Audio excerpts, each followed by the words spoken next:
പാവാണ് നമ്മുടെ നബി സല്ലല്ലാഹു അലൈഹി വസല്ലം. എല്ലാവരോടും കരുണയാണ്, എല്ലാവരോടും കരുണ. അതുകൊണ്ടാണ് അവിടുത്തെ അനുയായികളും അങ്ങനെ ആയി മാറിയത്. നബി സല്ലല്ലാഹു അലൈഹി വസല്ലം തങ്ങൾ ഒരു വഴിയിലൂടെ നടന്നു പോവുകയാണ്. ഒരു പെൺകുട്ടി ചെറിയൊരു മോളിങ്ങനെ കരയുമ്പോൾ ആ മോളോട് ചോദിച്ചു, എന്തിനാ മോൾ കരയണത്? വ്യത്യസ്ത റിപ്പോർട്ടുകൾ കാണാം. ഞാനൊരു അടിമപ്പെണ്ണ, എന്റെ മുതലാളിയുടെ വീട്ടുകാർ എനിക്ക് 2 ദിർഹം തന്നിട്ട് സാധനം വാങ്ങാൻ അയച്ചതായിരുന്നു. എന്നിട്ട് അത് ഇവിടുന്ന് നഷ്ടപ്പെട്ടു പോയി, ഞാൻ കുറെ നേരമായി പരതുന്നു. നബി സല്ലല്ലാഹു അലൈഹി വസല്ലം തങ്ങൾ ഉടനെ 2 ദിർഹം എടുത്തു കൊടുത്തു.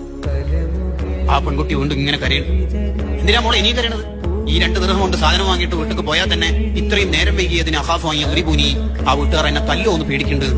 മോളെ വീട് എവിടെ? വരി. ആ വെയിലത്ത് ദൂരം ഇങ്ങനെ നടന്ന് ആ വീട്ടിലെത്തി. ഒരു അൻസാരിയുടെ വീടാ. സലാം പറഞ്ഞു, ആരും മടക്കി നിൽക്കുന്നില്ല. 2ാമതും പറഞ്ഞു, മടക്കിയില്ല.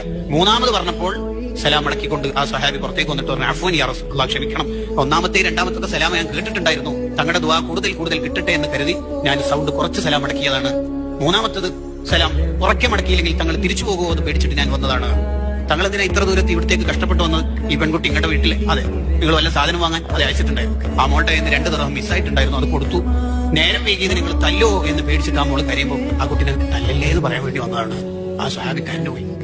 ഈ മോളെ കാരണത്താലാണല്ലോ എന്റെ മുത്ത് തങ്ങൾ സല്ലല്ലാഹു അലൈഹി വസല്ലം ഇവിടെ വന്നത്. ഈ മോളെ ഞാൻ അടിമത്തത്തിൽ നിന്ന് മോചിപ്പിച്ചു എന്ന് പറയുന്നുണ്ട് ചരിത്രത്തിന്റെ ബാക്കി ഭാഗം.